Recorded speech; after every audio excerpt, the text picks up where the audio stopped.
chosen ones, empaths, and all the genuine souls. You have to realize taking yourself out of the equation makes the narcissist fiend for you and crave you. You have to understand this. Absence makes the heart grow fonder. Taking yourself out of the situation, being absent, being silent, this makes the narcissist crave you. You see, when you're in their face, when you're there, begging for them back or things like that, they don't realize. They don't realize. And it's your silence that and your absence that leaves them fiending for your attention. The thing is they do hurtful things, brutal discards, silent treatment, abandoning, all sorts of things they do to you as the victim of narcissistic abuse, gaslighting. They do all of these things. Once you take yourself out of the equation and you're done with them, the dynamics flip. You can chase and chase and chase a narcissist to meet up with you or to talk things through. They'll keep moving the goalpost. They'll keep moving the date. They'll twist it into another situation. They'll antagonize you. They'll do all sorts of things. The moment you just back away, get on with your life, leave them in silence, let them feel your absence, then they start fiending. Because the point is, they don't realize this. The reason why they realize is because they become conscious of the lack of the potent supply. You see, when you're in the mix still, whether they're with the new supply or not, and you're in the mix and you're talking to them or you're texting them or you're on social media talking to them, even if you've broken up and gone your separate ways, you're still feeding them. And it's once you stop feeding them, that's when they realize, because they're not getting no supply no more. And they've become very accustomed and dependent upon your supply source throughout the relationship. They've become very dependent upon it. This is why I see this all the time. They always talk about the empath is codependent. The empath walks on eggshells, and the narcissist, they were very dependent upon you. They're still very dependent upon you. And they did used to tiptoe around on eggshells, trying to keep you asleep. They would do this. They would walk on eggshells. Okay? You never really changed who you was. You've always been authentic. Even if you changed, even if you started behaving in a different way, everything was done with authenticity with you. But just embrace what your silence means, what your absence means. They'll be racking their brains. They'll be scratching their heads. They're used to you reaching out. They're used to you solving problems. This is expected behavior of you. The narcissist has analyzed you. They don't just do a discard without analyzing the situation first. They make terrible decisions, but they still analyze the situation. And they have enough data and evidence that you're going to chase after them. You're going to pursue them. And look, it's not too late. Even if you have tried to bridge that gap, even if you have tried to reconcile, it's not too late to put this in force, to make them feel your absence, to make them hear your silence. Okay? Make them wish to hear your sound of your voice again. They're weirdos. This is why I've spoken to numerous people that are getting drop calls from narcissists. Okay? Narcissist rings their phone and doesn't speak. they don't know if it's the narcissist or not. It's most likely the narcissist, but this is the sort of thing they'll do because they fiend to hear your voice. The thing is narcissists can get quite deranged through doing this. Just giving you a warning. They can get quite wound up, and what you expect them to do or how they would handle the situation is you'd expect them to try and talk to you in a normal way. Like, they do weird things, like I'm saying, like that's one extreme. Them just drop calling you and not speaking. But they can do all sorts of things to try and antagonize you and bait you for a reaction. Everything's about baiting you for a reaction. They want to try and draw you back in to the agenda. They don't want you to be free. They know when they're feeling your absence and they know you're silent, they know you're breaking free. You're breaking free from the spell. This speaks so many levels to them. It speaks to them. It speaks to their soul. It makes them feel unworthy. It makes them feel not wanted. It makes them feel not good enough. And this is why they pop up when you do this. Right? And I'm telling you, don't go silent for this reason. It's not going to be sincere. Everything's energy. E equals MC squared. Your energy's got to be aligned. You've got to be sincere in your reasons for going silent. And the reasons for going silent and being absent in a narcissist's life is because you deserve better and you don't deserve to be treated that way. What comes with it comes with it.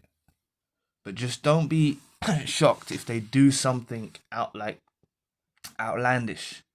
They'll do all sorts of things. Okay, and I'm not trying to make you fearful. Okay, but they will do all sorts of things to get a reaction from you. They know your nature. When an issue would arise or something like that, you would talk things through. You would go to them. You would try and talk things through. This is what they expect. They want to be that person in your life who you express to. And really, you can't express to a narcissist. They can't really handle your truth and your honesty. You can't express yourself. They can't handle the weight load of it. Your words carry a lot of power. And when you express yourself to them, they can't handle it. They can't handle it. Throughout the relationship I'm talking about. Okay? They couldn't handle you expressing yourself. But the way they gauged it is they can manipulate you. They can try and manipulate you from that, or if you express yourself. So when they've made this decision to discard you, reverse discard you, abandon you, ghost you, they've made this decision to hurt you, whatever they've done. They've gauged it off the way that you used to express yourself, and they believed you were going to express yourself in this scenario.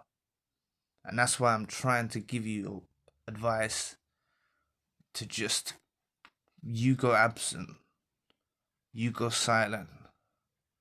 Even if you've reached out already, just you put this into your arsenal and use it. And like, look at it as a detox. Look at it as a form of detox. I know your mind, heart and soul might be saying, just say this one more thing. Just say this. Just send them that. I know you're going to be wrestling and fighting with your consciousness or whatever, like, to just pull away. Okay? But just try to do it. I encourage you to get on this journey of being absent, of being silent, and leave them fiending for your supply. Leave them fiending for your attention. Leave them craving your attention. Leave them fiending. Leave them in that position. As I said, when you're in the mix still, and you're still texting them, or you're still phoning them, or you're still speaking every other day, or you're still in the mix somewhat, They don't get the realization, they don't feel the lack of supply because you're still feeding them. The moment you pull away, if you could be a fly on a wall and see the narcissist in this state, when they realize that you've pulled away, you've gone absent, you've gone silent, if you could see the narcissist in this state of time, they're going to be causing chaos in their own life. They're going to be causing chaos with the new supply. They're going to be very miserable and upset. You don't get to see this. And probably it's good that you don't get to see this, or a lot of you won't get to see this. It's probably good that you don't get to see it, because many of you would still feel bad for them, seeing them struggling. Many of them are still so closely interlinked with your heart and soul that you would feel bad if you saw them in an uncomfortable situation. And I know many of you are going to make a joke in the comment section and say, no, if you saw them, you wouldn't be fazed. But honestly, like, seeing someone suffering is not nice. Okay, seeing someone down, like, and this was someone that you deeply cared about. So it's a form of a detox. This is what I've been trying to encourage you to go on it, of being absent, of being silent. Look, like I said, it's the amount of times I've heard of people being discarded, and then the narcissist that's involved in their life popping up. Yes, it can take years, but it happens. They're the one that got abandoned. They're the one that got discarded.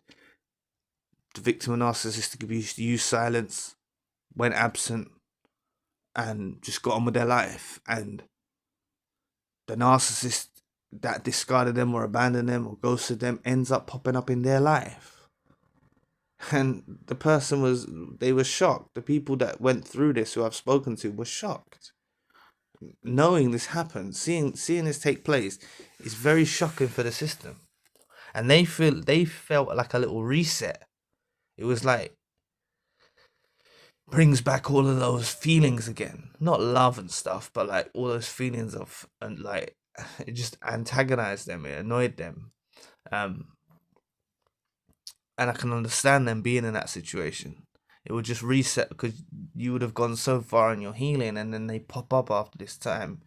But what I explained to them is, you can take from this, when this arises with you, when they do pop up, look at it as a form of closure. It really shows that you were weighing on their mind and they were irritated, and your silence has worked. Okay, your absence and your silence has worked. It's left them with no other choice, and they've resorted to the only possible action they can do, and that is to try and bridge the gap back to you. And that's what they will do. For those of you that were discarded or reverse discarded or anything, they will try and bridge that gap after a period of time. There's a battle of silence that will occur. For a long time it can occur. They'll be silent, you'll be silent. And through that time, there's a lot of growth that takes place inside yourself. And eventually, there's no growth happening with them. There's no growth, there's no development. They stay the same. If anything, they get worse.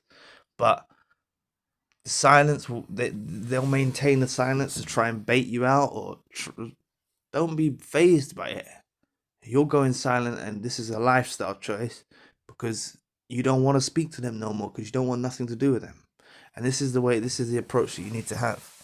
So throughout the whole process, they will be fiending, they will be craving, they will be thinking, they will be trying to resort to any remnants of supply they can get from you, any remnants possible they can get. This is what they'll do.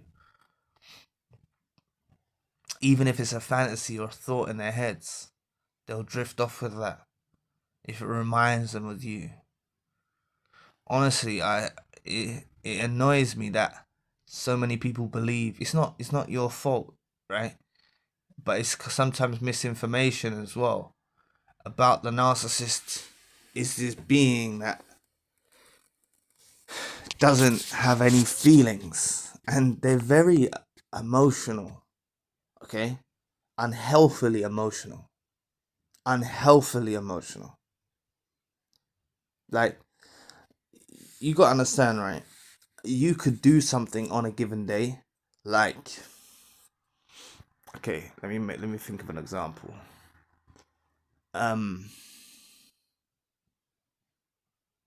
let's say you could be at your house. Say it's yours and the narcissist's house. You could be at your house and you got a guest a drink, but you didn't get the narcissist a drink. The narcissist will actually get narcissistic injuries off you not giving them the drink. Okay? They may bring it to your attention. They most likely won't. Or they most likely won't for a period of time. This is a very big red flag from narcissists, right? It's like you go through emotion in life, and then they bring something up further down the line. They bring something up like past the moment. They don't bring it up in the moment. It's a red flag that I think of narcissists. They bring something up afterwards, then they get in a whole argument and a debate with you about something that happened previously, right? And I know people can always talk about things in the past, but narcissists that are involved in your life do this pattern. They bring something up. Okay, so what I'm trying to say to you is this was just an example of you not making them a drink and them getting narcissistic injuries and getting offended by it. But it could be about anything, right? Just these little petty things. So you have to understand that when someone who they believed, like yourself, who they believed they had complete control over, once they went through with this discard, they done this for an agenda to have complete control over you, and you go silent and you go absent. It's very confusing for them because it's not worked out the way they planned it. And this teaches them in life that they can't get what they want. And you become that person in life who is so unavailable for them that they've got more chance, like I've said in many other videos, of DMing 1,000 celebrities and having a date with a Hollywood celebrity. Okay, not that Hollywood celebrities or celebrities are a higher prestigious place than you or anything like that. I'm just using that as an example of someone that probably gets inundated with messages. Okay, they've got more chance of that. That's how unavailable you've got to become, right? And that's what I encourage you to become, that unavailable. And this counteracts any feelings or affection that you have for them. This helps you go through the detox. You honestly emerge brighter, stronger, more resilient, and in a better position than ever before. Okay? Don't do this for a month and expect results. Don't do this for 2 months and expect results. This is a lifestyle choice for you to improve, for you to go on a journey of self-discovery, for you to go on your own path now. And the narcissist is going to be fiending throughout the whole process. Don't look for them for closure. Don't look for them for answers. Don't look for them. Just have this awareness and knowing that they're out there fiending for your supply source. Okay? And the time will come when it becomes clear to you and evident when they pop up. And I'm telling you, those of you that were discarded or reverse discarded, believe me, I've spoken to many people this has happened to, and the narcissist involved in their life pops back up. Okay? The narcissist doesn't come back and say they want to be back with you, or it will be something. It will be something weird, most likely. But it shows you're on their mind, and it will give you some closure. It might reset you a bit, but it will give you closure. Okay? So, remember, your silence and absence makes the narcissist fiend for your attention. Leave them. Leave them fiending for your attention. Leave them as a thing on the past. So anyway, thank you for watching today. If you'd like to book a one-to-one session with myself, you can find the link in the description box below. If you'd like to donate or support to the channel, you can also find the link in the description box below. I'll be back on another video soon. Peace.